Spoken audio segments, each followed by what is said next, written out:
What is up, goal getters? Welcome to another episode of Conversations with Tobile, where we have beyond the surface conversations for real impact. So today we're talking about relationships, everything and all thing relationships, and with that term, I mean it's all encompassing. I'm not talking about friendships only. I'm not talking about partner and romantic relationships only, but I'm talking about relationships in general. How can you have healthier relationships that are aligned with your values, that are aligned with your goals, that are aligned with your moral capability, but also relationships that propel you to move forward. Because it's very important for us to form relationships and friendships with people who are helping us grow and be better people. In life, we are meant to grow. We are meant to evolve. Like I said in one of my videos previously, nature moves in constant motion. And so should we. We should always be moving. We should always be changing. We should also be always be evolving. Now, how do you have relationships that have room for you to grow, relationships that have room for you to explore different things, for you to become different people, and for you to kind of explore your inner being and your inner construction as a person. And I think one of the most fundamental thing is self-awareness. You can only meet people as far as you've met yourself.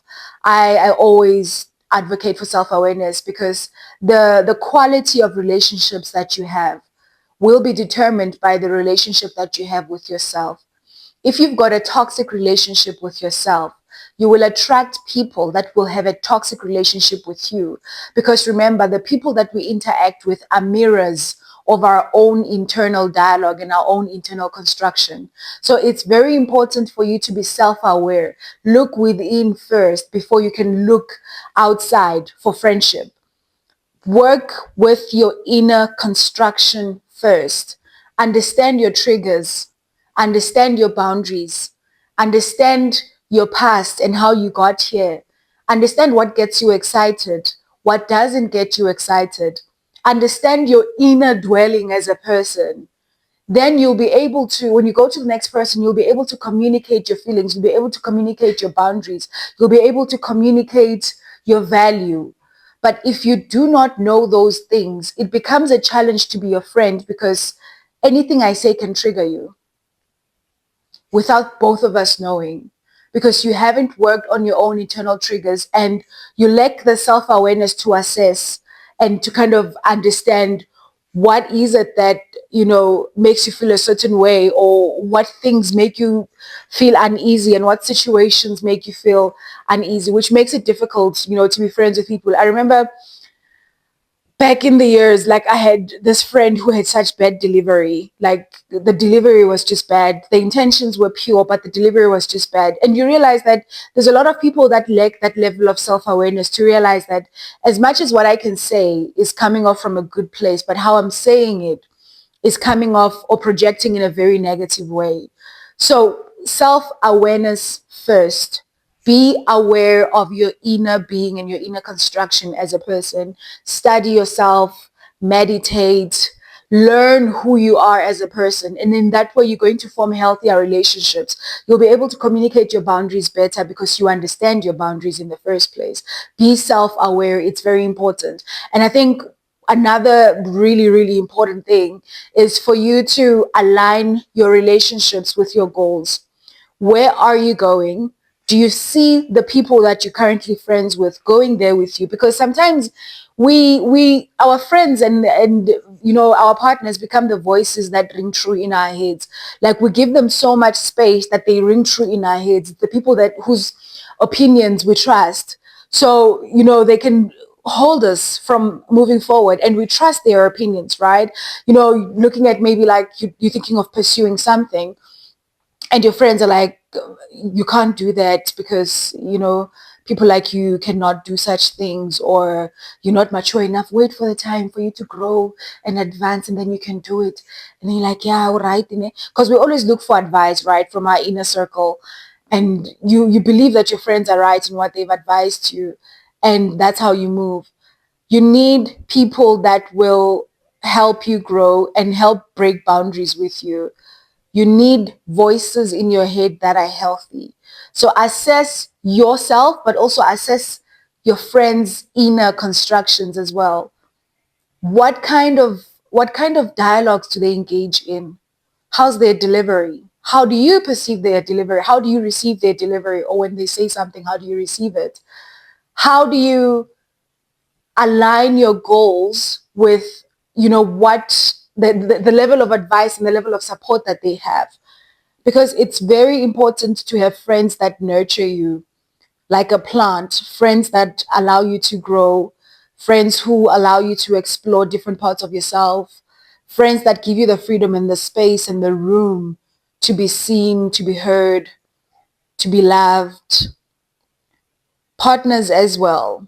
When you choose a partner, you're literally choosing a life partner. You're choosing someone who's going to know the deepest parts of you. You're choosing someone who's going to, experience you in a way that probably no one has ever experienced you. And it's very important that you assess that person's relationship with themselves, because, the Bible says the two will become one. When you become one with a person who doesn't have their internal dialogue intact, that transfers onto you, because then you become part of their internal dialogue. They start speaking negative things on you. They start, breaking you down, because that's what they do to themselves or with themselves. And then you realize that your life was progressing before this person, but now it seems that your life is on hold and your life is not going anywhere. And that's because you have now become part of someone else's inner dialogue with themselves. So always try to surround yourself with people that want the best for you, people that are self-aware, most primarily self-awareness, people that are self-aware, and understand those people, and also understand that when a relationship or a friendship is not serving you, it's better for you to let that go than for you to try and fight to change the wave of the ocean.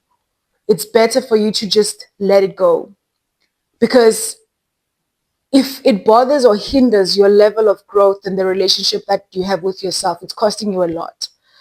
If it's making you go backward instead of forward, it's costing you a lot. Some people realize later in life, I would have been far with life if I wasn't with this person. I would have tried a lot of different things and probably one of them would have worked, but this person kept on telling me not to try anything. I've had conversations with people whose partners, spoke them against pursuing certain things, with whatever reasoning that they had. And that person now is like, if only I pursued it, my life would probably be far right now. If only I didn't listen to my partner then, I would be far in life. And that it's too late now. And that's because that relationship was not assessed enough, was not broken down enough, was not dissolved enough for someone to understand, what is this doing to me? Is it growing me or is it holding me back? You know? So that's all I wanted to share honestly today. I just felt it within my heart that a lot of us in life are being held back because we are stuck in friendships and relationships that are just not moving us forward, and we are scared to let go of those people because we don't know what perception they're going to have of us, once we decide to branch out and be alone. But never ever hold yourself back like that. Love yourself enough to cut the cord. Cut the cord, start afresh. You'll make new friends, you'll form another relationship, but you'll never get that version of you back ever again. And if you stay and you lose yourself, years from now, you'll just wonder what could have been had you lived. So I hope that resonated with you. If it did, please leave me a comment. Click subscribe on this channel. I'll see you on the next one. From me to you, it's always nothing but love. Mwah.